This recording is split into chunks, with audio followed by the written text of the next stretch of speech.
सावधान। ओम नमः सिद्धेभ्यः, ओम नमः सिद्धेभ्यः, ओम नमः सिद्धेभ्यः। मंगलमय मंगल करन वीतराग विज्ञान, नमो तार जाते वै अरहंतादि महान। कर मंगल कर महा ग्रंथ करन के काज, जाते मिले समाज सब पावे निज पद राज। इस भवतरु का मूल जानऊ मिथ्याभाव, ताको कर निर्मूल अब करिए मोक्ष।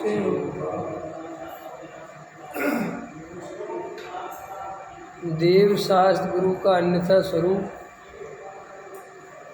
मोक्ष मार्ग प्रकाशक सातवां अधिकार इस स्वाध्याय में चल रहा है। कल हमने शास्त्र भक्ति का अन्यथा स्वरूप पढ़ा था। अब इसमें टोडामल जी साहब क्या कहते हैं वो देखते हैं। कितने ही जीव तो यह केवली भगवान की वाणी है, इसलिए केवली के पूज्य पन्ने के कारण यह भी पूज्य है, ऐसा जानकर भक्ति करते हैं। तथा कितने इस प्रकार परीक्षा करते हैं कि इन शास्त्रों में विरागता, दया, क्षमा, शील, संतोष आदि का निरूपण है, इसलिए यह उत्कृष्ट हैं, ऐसा जानकर भक्ति करते हैं। सो ऐसा कथन तो अन्य शास्त्र वेदांत आदि में भी पाया जाता है तथा इन शास्त्रों में त्रिलोक आदि का गंभीर निरूपण है, इसलिए उत्कृष्टता जानकर भक्ति करते हैं। परंतु यहाँ अनुमान आदि का तो प्रवेश है नहीं, इसलिए सत्य सत्य का निर्णय करके महिमा कैसे जाने। इसलिए इस प्रकार सच्ची परीक्षा नहीं होती। यहाँ तो अनेकांत रूप सच्चे जीवादिक तत्वों का निरूपण है और सच्चा रत्नात्रय रूप मोक्ष मार्ग दिखलाया है। उसी से जैन शास्त्रों की उत्कृष्टता है। उसे नहीं पहचानते, क्योंकि यह पहचान हो जाए तो मिथ्या दृष्टि रहती नहीं। देखो कितनी इम्पोर्टेंट बात कही टोडामल जी साहब ने। 3-4 पॉइंट अपने सामने रखे। पहला पॉइंट तो उन्होंने क्या कहा कि बहुत सारे जीव शास्त्रों को इसलिए पूछते हैं, शास्त्रों को पढ़ते नहीं हैं, वे सिर्फ पूजा करते हैं। ख्याल में है ना, जिनवाणी स्तुति बोलते हैं, पढ़ते नहीं है कि शास्त्रों में क्या लिखा है।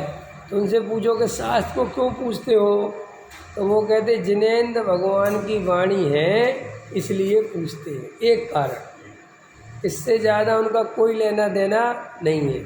अपन को भी याद होगा, आप लोगों को भी, अपन जब स्वाध्याय वगैरह से नहीं जुड़े थे तो मंदिर में जाते थे तो परंपरा से जहाँ जिनवाणी रखी होती थी वहाँ नमस्कार करते थे, याद है।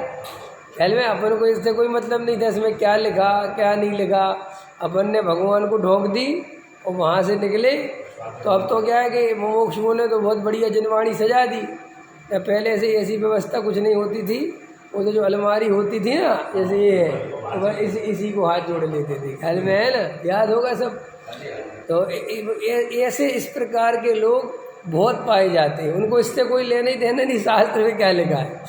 फिर दूसरे तरह के लोग, टोडामल जी साहब कहते हैं कि वे लोग हैं दूसरे तरह के जो बस दया, दान, पूजा, भक्ति, साहब बहुत बढ़िया वर्णन है, बहुत अच्छी कहानियाँ हैं, और वो इसलिए पूछते रहते हैं और इससे ज़्यादा उनको शास्त्रों में कुछ समझ में नहीं आता। फिर वो कहते हैं कि साहब तीसरे तरह के वे लोग हैं जो कर्णानियोग के कारण जिनवाणी से प्रभावित होते हैं।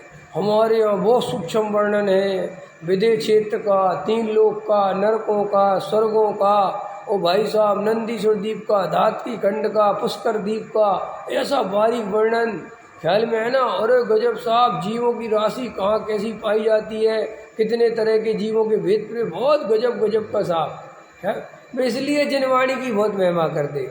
अब इसमें देखो टोडामल जी साहब ने कितना गजब लिखा कि उसमें तो लिखा उन 2 पॉइंटों में कि ऐसे तो वेदांत वाले भी करते हैं, कि हमारे गुरु की वाणी है, मुसलमान कहते कुरान हमारे अल्लाह ने भेजी है, सिख अपने शास्त्र को पूछते हैं, तो वो कहते उनमें भी दया क्षमा की बात है, वे भी यही कहते कि दया क्षमा करो, किसी का बुरा मत करो, ठीक है।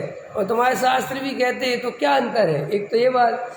फिर वो दूसरी बात कहते हैं कि जो तुम करणानियोग से इतनी महिमा कर रहे हो, ये इम्पोर्टेंट बात। वो कहते साहब वहाँ करणानियोग में अनुमान आदि का प्रवेश नहीं है, माने तुम अनुमान से वो बात जान नहीं सकते, कोई उपाय नहीं है, सिर्फ लिखी हुई है कि अब इतना बड़ा धात की खंड है, इतना बड़ा महामत्स्य है और इतनी अवगाहना है और उसके इतने अंदर पेट में इतनी मछली चली आती है, हाथी के दांत पर अष्टकमल की रचना होती है, उस पर रानियाँ नृत्य कर रही हैं, इंद्र रानी पड़े हैं सब। अब ये सब तुम कल्पना कर सकते हो, अनुमान से भी समझ में नहीं आता कि कैसे होता होगा।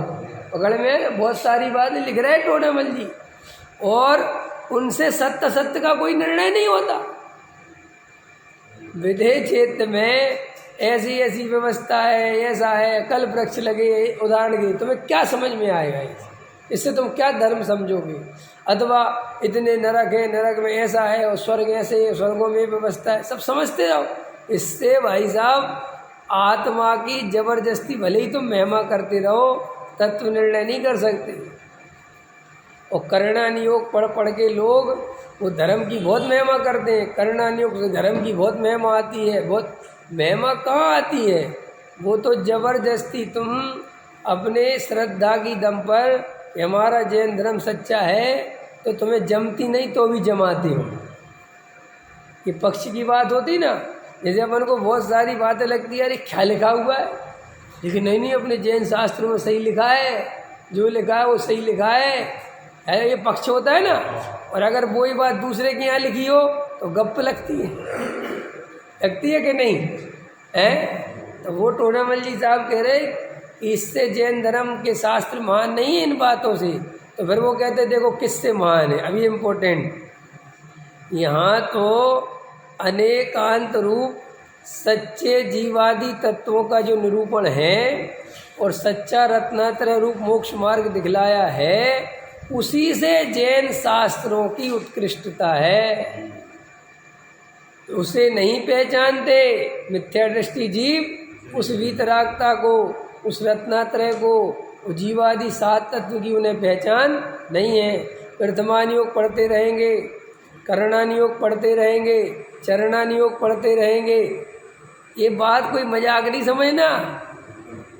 अभी जाके देख लो तुम, दे तो गुरुदेव मिल गए, तो ये 6 द्रव्य 7 तत्व, मोक्ष मार्ग, सम्यक दर्शन, सम्यक ज्ञान, सम्यक चारित्र, उपादान, निमित्त, 4 अभाव, वस्तुत्व, प्रमेयत्व, सामान्य गुण, विशेष गुण, कर्ता कर्म, ये सब चर्चाएं आ गई ना। ये चर्चाओं का तो अतई पता नहीं था। और अभी भी जो गुरुदेव के मार्ग में नहीं है, जो गुरुदेव को स्वीकार नहीं करते, जो गुरुदेव के विरोधी हैं, भी पता क्या पढ़ते हैं स्वाध्याय के नाम पर।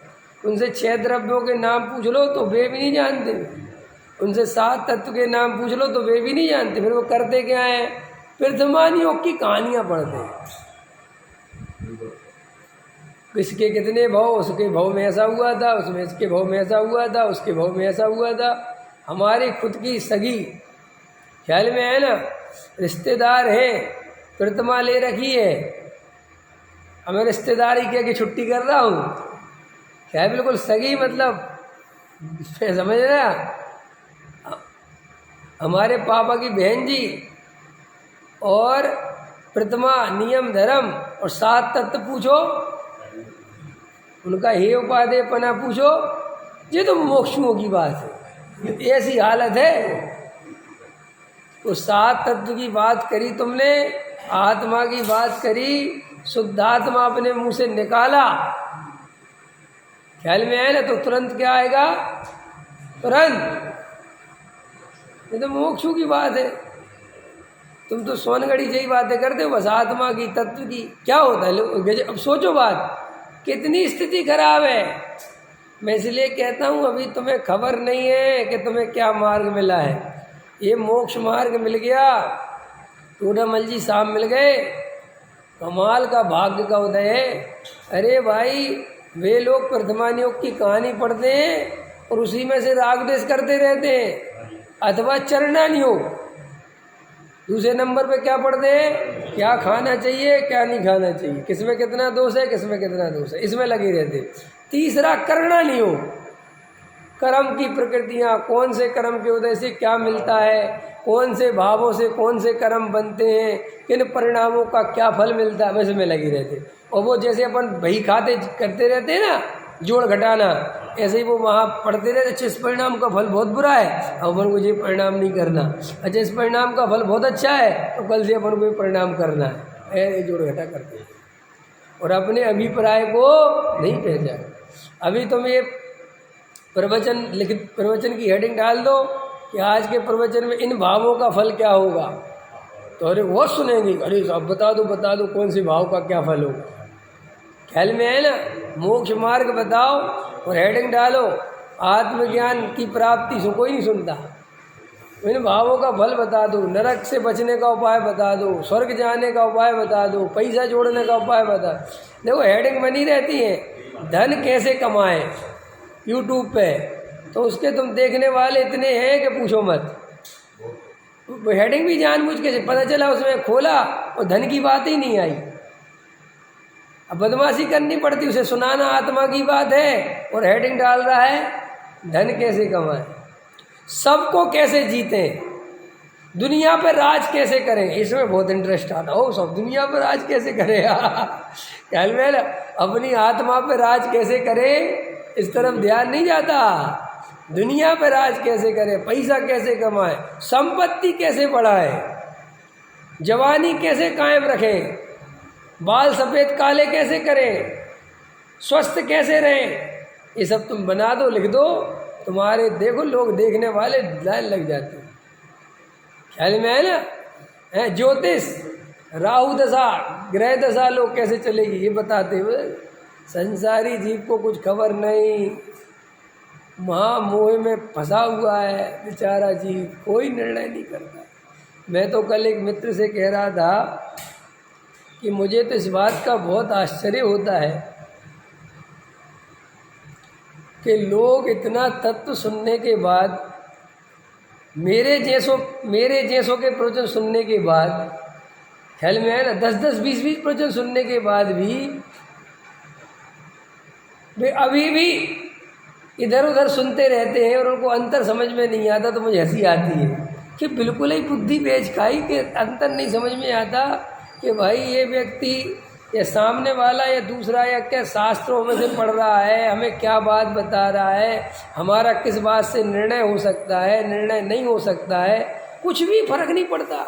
लोग स्वाध्याय सुनते रहते हो, मैं देखता रहता सोते रहते, कुछ नहीं फर्क पड़ता क्या बात आई, किस लिए कही, कितनी महत्वपूर्ण बात है, ये बहुत चला गया तो क्या करेंगे हैं। कुछ अंदर कोई, मैं देखता हूँ जीवन में लोग तुम्हें भी सुन लेंगे, दूसरे को भी सुन लेंगे, चौथे को भी सुन लेंगे, सुनते रहते, शास्त्र भी पढ़ लेंगे, प्रथमानियों भी पढ़ लेंगे, चरण सब पढ़ते रहते, कोई अंदर विचार नहीं करते कि भैया इन शास्त्रों में जो आत्मा की बात लिखी है वो आत्मा मैं ही तो हूँ, ये बहुत चला गया तो मैं कहाँ जाऊँगा, मैंने सम्यक दर्शन की प्राप्ति नहीं करी तो मेरा क्या होगा, कोई चिंता नहीं।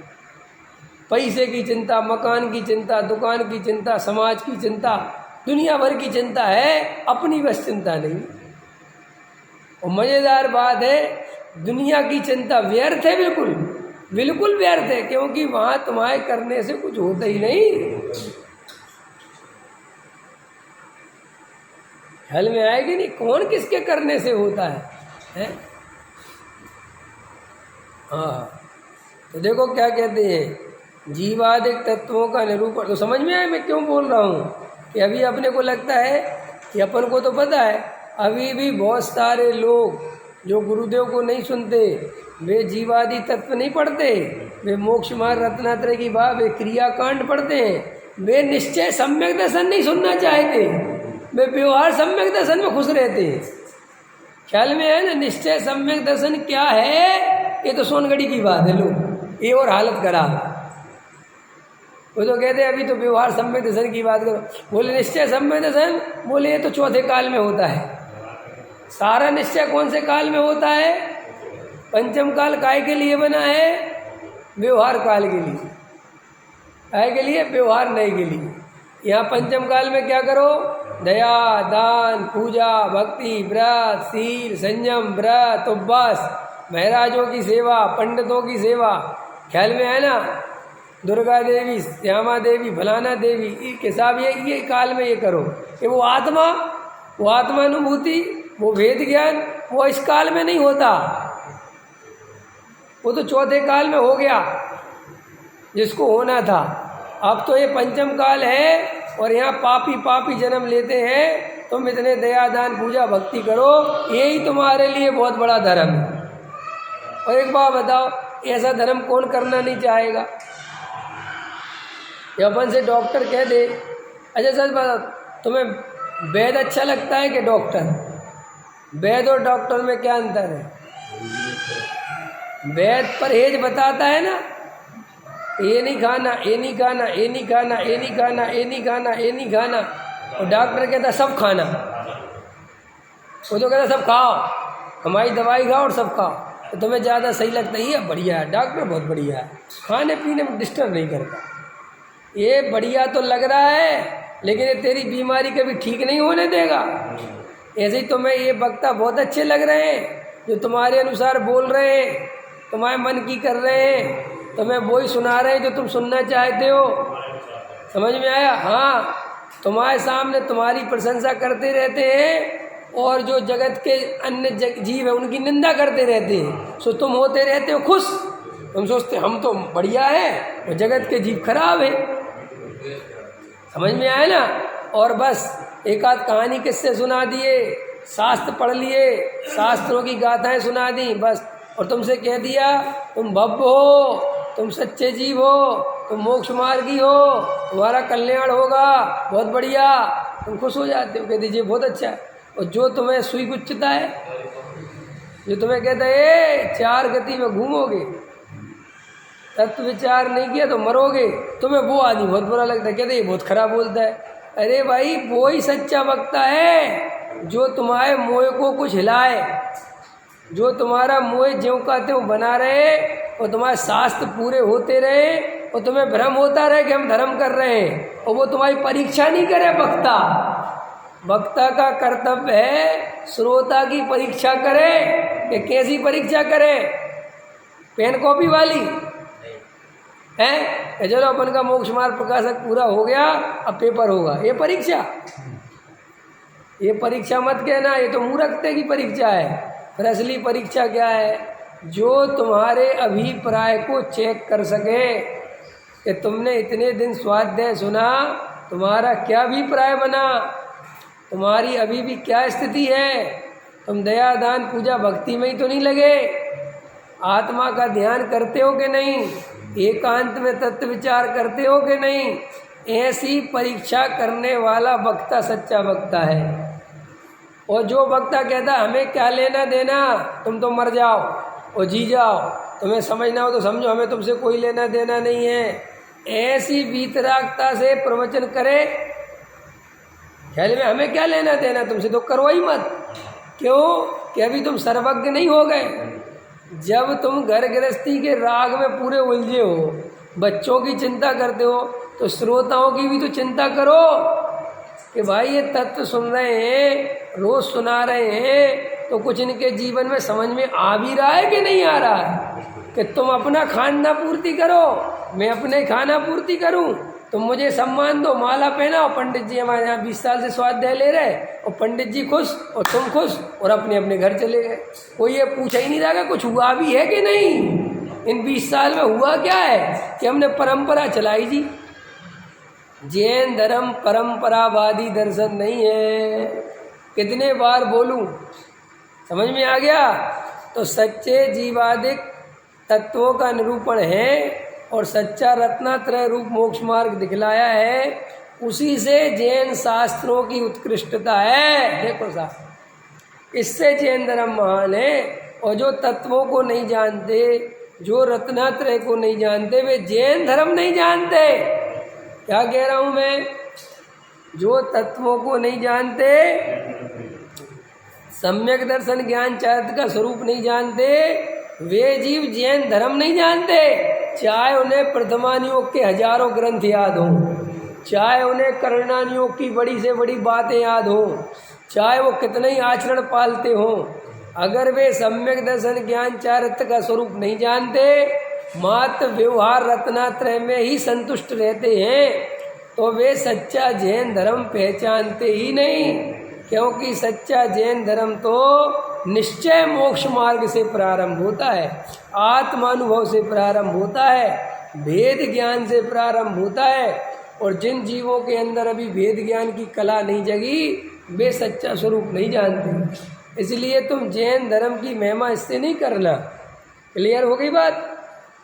इस प्रकार शास्त्र भक्ति का स्वरूप कहा, इस प्रकार इसको देव गुरु शास्त्र की प्राप्ति हुई, इसलिए व्यवहार सम्यक हुआ मानता है। समझ में आया ना? देखो आ गई वही बात, क्या मानता है? अभी आपको पता नहीं है जैन साहब, क्योंकि आप इधर ही रहे हो ना, हम तो वहाँ रहे जहाँ ही सब गड़बड़ चलती है। वहाँ पता क्या कहते हैं? बोले सम्यक दर्शन चिल्लाते रहते मोक्ष। अरे सम्यक दर्शन तो है ही सबको, नहीं पता है बात? ये जो अधिकतर मानने वाले हैं ना, जो व्यवहारी, ये क्या कहते हैं, इनके गुरु इन्हें क्या समझाते हैं? वो कहते हैं सम्यक दर्शन की तो बात ही उठाना व्यर्थ है। बोले क्यों? बोले सम्यक दर्शन तो सबको है। तो बोले सब सबको है कैसे? बोले तुम सच्चे देव सदगुरु को मानते हो? बोले हाँ। ख्याल में आया कि नहीं आया? कुगुरु कुदेव कुशास्त्र के पास तो नहीं जाते? बोले नहीं। ख्याल में है ना? और बोले सप्त व्यसन तो नहीं करते? बोले नहीं। जुआ तो नहीं खेलते? बोले नहीं। मांस तो नहीं खाते? बोले नहीं। चोरी तो नहीं करते? बोले बस। बोले ही तो सम्यक दृष्टि होता है, इतने तुम काम करते हो तो तुम सब सम्यक दृष्टि हो। बोले जैन कुल में जन्म ही सम्यक दृष्टि लेता है। लो बात ही खत्म। तो बोले अच्छा हमें सम्यसन है? बोले हाँ। तो फिर क्या नहीं है हमें? बोले तुम्हें चारित्र नहीं है। क्या नहीं है तुम्हें? तो बोले अच्छा चारित्र नहीं है, तो चारित्र कैसे आएगा? बोले क्रिया करो, त्याग व्रत करो, इसका नाम चारित्र है। इसलिए वे बेचारे सम्यक दर्शन की बिल्कुल चिंता नहीं करते। वे काहे की चिंता करते हैं? उनकी गलती नहीं है, उनकी पढ़ाई ऐसी है, वे करें क्या? उनके गुरु पढ़ाते हैं, कहते तुम्हें सम्यक दर्शन तो है, तुम चारित्र की हो। क्यों चारित्र? अरे ये मनुष्य जन्म चारित्र धारण करने के लिए मिला है, मुनि बनने के लिए मिला है। ऐसी शिक्षा देते तो फिर कुछ गजब हो गया साहब। नरक में जिसने भाव न भाई, मानुष तन को पाने की, वेश दिगंबर धारण करके मोक्ष महल में जाने की। तो काहे के लिए मिला है ये मनुष्य भाव? मोक्ष मार्ग के उसमें चारित्र के लिए, मुनि बनने के लिए। तो वे बेचारे सम्यसन की चिंता तो छोड़ ही थी, क्योंकि सम्यसन तो है ही। ख्याल में है ना? अब बोले साहब क्या कमी है? बोले चारित्र की कमी है। मैं 2 टाइम रोटी खा लेता हूँ, मैं थोड़ा सा अनछना पानी पी लेता हूँ, मैं थोड़ी प्रतिमा नहीं है, और ये लो अब इसके पीछे दौड़ लगा। तो वो उसको और कर ले तो बस पूरा धर्म हो गया। अरे उनके यहाँ पंचम स्थान हो जाता है। प्रतिमा ले ली, एक क्रिया कर ली, तो बोले अब कौन से गुण स्थान में हो? तो बोले प्रतिमा कौन से गुण स्थान में होती? बोले 5। तो बोले 5वां है। Tension free. मैं तुम्हें सुनाता हूँ ना, एक बार वीर सागर जी के साथ एक घटना घटी। एक महाराज थे, तो वो सम्यक दर्शन पे क्लास ले रहे थे। तो सम्यक दर्शन पे क्लास है तो महाराज सुन रहे थे, तो बुलाया उनको बाद में। भाई साहब मिलने गए, तो बोले तुम सम्यक दर्शन की बड़ी चर्चा कर रहे थे, ये सम्यक दर्शन होता क्या है, किसे होता है? उनने कहा महाराज हो, सम्यक दर्शन के बिना कोई महाराज थोड़ी बनता है। अरे अच्छा ऐसा है? तो बोले तो है ही, फिर तो हमारा है ही, क्योंकि हम तो महाराज ही बन गए। अच्छा समझ जाए? अच्छा, तो फिर ठीक है, फिर कोई बात नहीं। ऐसी स्थिति है जीवों की, क्योंकि वो ये मानते हैं कि तुम जैन कुल में हो, सम्यक दृष्टि हो, अब तो तुम चारित्र की तैयारी करो। काहे की तैयारी करो? इसलिए महाराज बनो। ये मनुष्य भाव काहे के लिए मिला है? महराज बनने के लिए मिला है भाई। अरे भाई, महराज बनने के पहले सम्यक दर्शन लेने के लिए मिला है। महराज तो बाद में बनोगे कि क्यों? सम्यक दर्शन के बिना सच्चे महराज नहीं बनते। अब झूठे महराज बनना हो तो हम कुछ कह नहीं सकते। इसलिए जिनके पास सम्यक दर्शन नहीं है और वे महराज बन गए, सो वे समाज में क्या करा रहे हैं ये हम और आप रोज देख ही रहे हैं। उसके लिए तो बताने की जरूरत है नहीं। राग द्वेष से पीड़ित हैं, रात और दिन कसाय में जलते हैं, समाज को लड़ाते हैं। ये सब क्यों हो रहा है? सम्यक दर्शन नहीं होने के कारण। देखो भाई, सम्यक दर्शन के बिना चारित्र रूपी कमल कभी नहीं खिलता, चारित्र रूपी फल कभी नहीं फलता। सम्यक दर्शन की जड़ चाहिए। जैसे जड़ के बिना वृक्ष की कल्पना झूठी है। अच्छा, जड़ के बिना वृक्ष होता है कि नहीं? होता है, होता है, आर्टिफिशियल होता है। उतनी गहराई में जाना पड़ेगा ना। अब आर्टिफिशियल होता है, दूर से किसी के घर में देखो तो लगता है फूल है, पेड़ लगाए, और आगे जाके देखो तो प्लास्टिक है।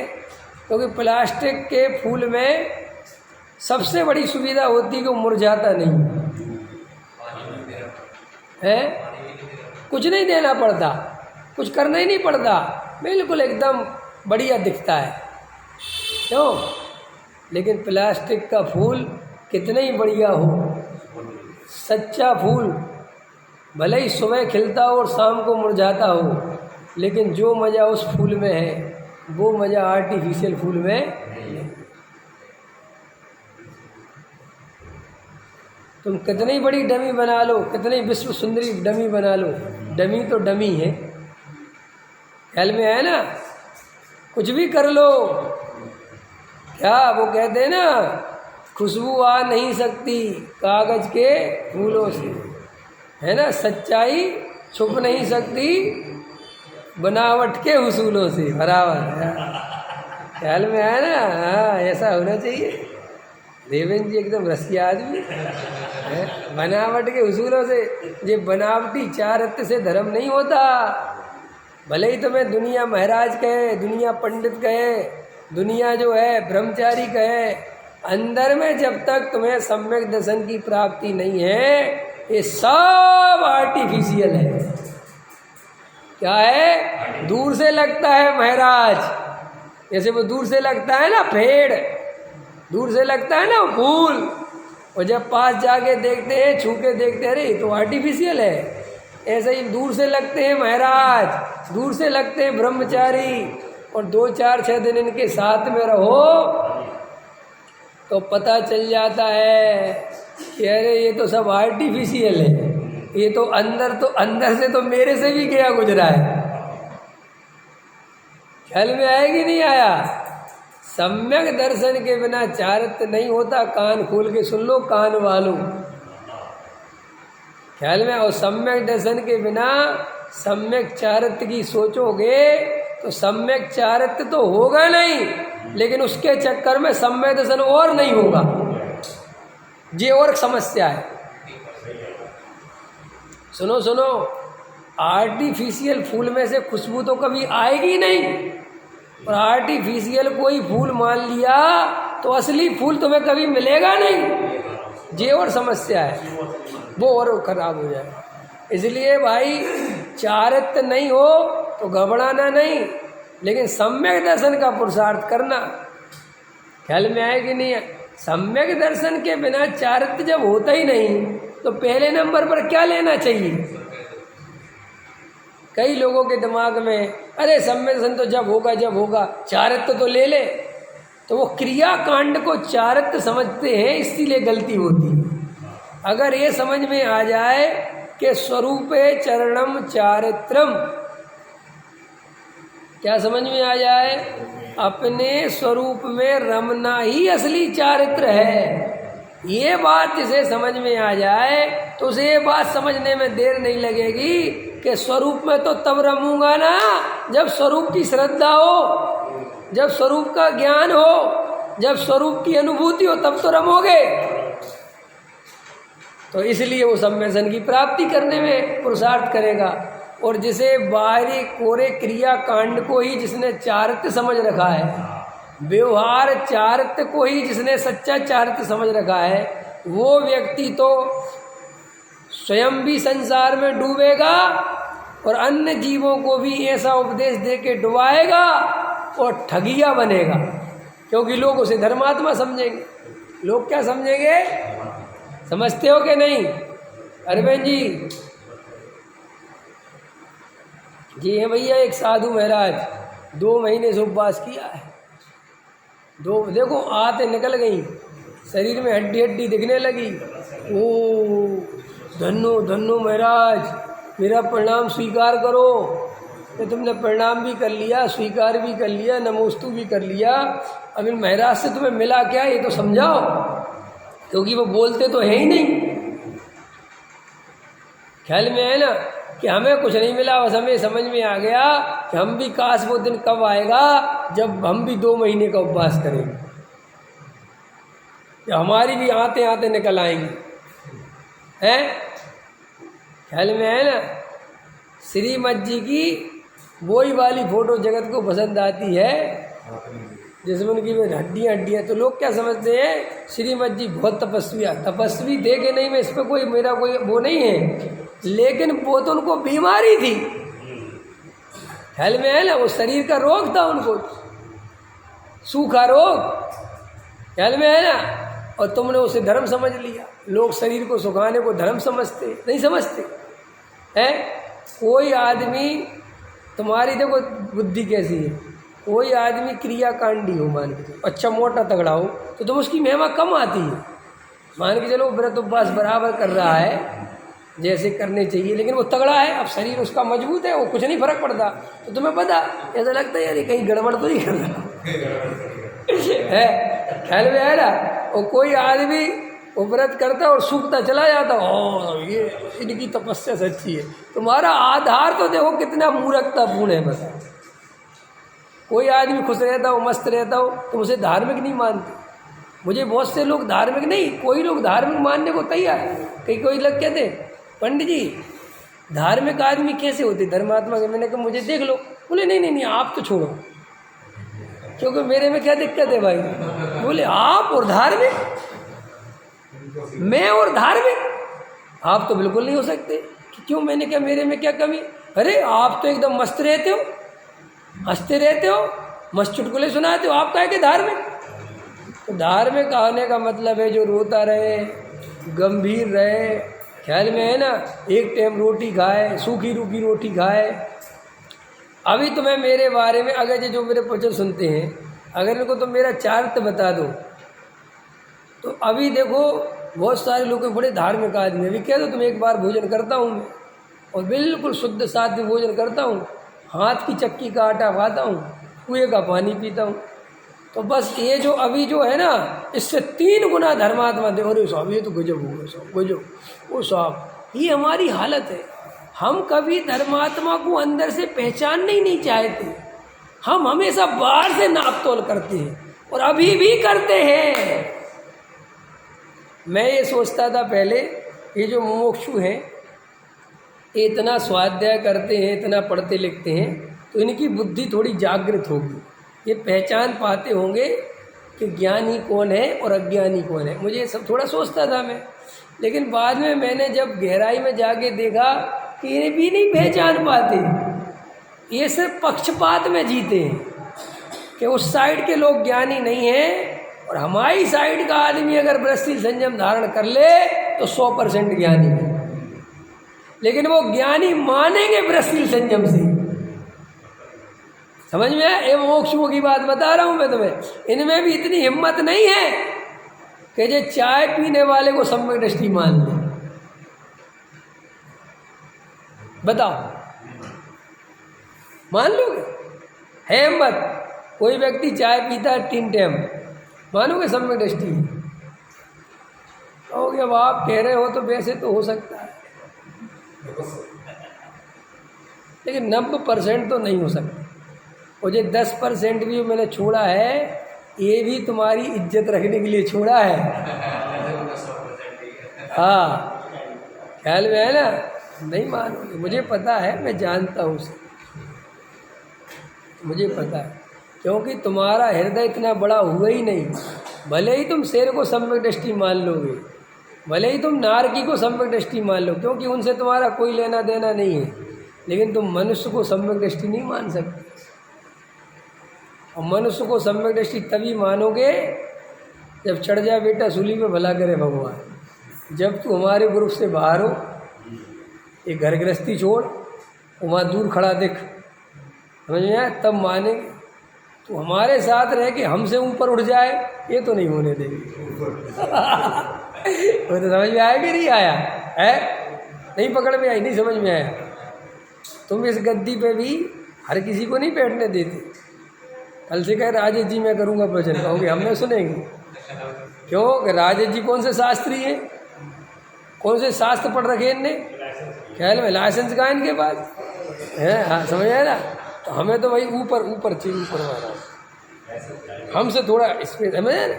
ऐसे हम धर्मात्मा भी अपने जैसे आदमी को नहीं मान सकते। हम अपने जैसे आदमी को, इसलिए मैं कहता हूँ पंडित कितने ही नाक घिट लें और कितने ही समझा लें, तुम्हें सम्यक दृष्टि कोई नहीं मानेगा। तुम्हें सम्यक दृष्टि तभी मानेंगे जब तुम ब्रह्मचारी त्यागी वृत्ति बनोगे। अरे क्रिया में सीधा बोल रहा हूं ना, क्रिया केले से काम नहीं चलेगा। एक टाइम रोटी खाने से नहीं मानोगे सम्यक दृष्टि, सीधा ब्रह्मचरी, सीधा घर गृहस्थी छोड़नी पड़ेगी। ख्याल में है? अथवा नहीं छोड़ी तो छोड़ने जैसा ढोंग करना पड़ेगा, समझे? ख्याल में ऐसे करना पड़ेगा, तो तुम्हें थोड़ा लगेगा कि हाँ साहब बड़े गुरुजी है। हाँ, जिसका चारित्र अच्छा होगा उसी की बात का असर होगा, चाहे वो बात कुछ भी ना कहे, चाहे वो बात कुछ भी नहीं कहे, असर उसी का होगा। असर क्या होगा? कि मैं भी तुम्हारे जैसी क्रिया कब पालूं, ये बस ये असर होना। और क्या होना मुझे पता। लोग कहते हैं चारित्रधारियों का असर होता है, क्या असर होता है ये तुम पे? संवेदन हो जाता है। नहीं, चारित्रधारियों का असर क्या मानते हो, मैं ये जानना चाहूँ। अच्छा प्रश्न है, क्या क्या मानना? तुम एक चारित्रधारी के पास गए, उदाहरण के, मैं नाम नहीं लेना चाहता, मैं नाम नहीं लेना, तुम किसी ब्रह्मचारी के पास गए, ठीक, और कई ब्रह्मचारियों को मैं जानता हूँ और तुम्हें भी जानता हूँ और उन जाने वालों को भी जानता हूँ। फलाने ब्रह्मचारी के पास 2-4 लड़के गए, क्या सीख के आए वहाँ से? रहे वो 50 दिन, क्या सीख के आए?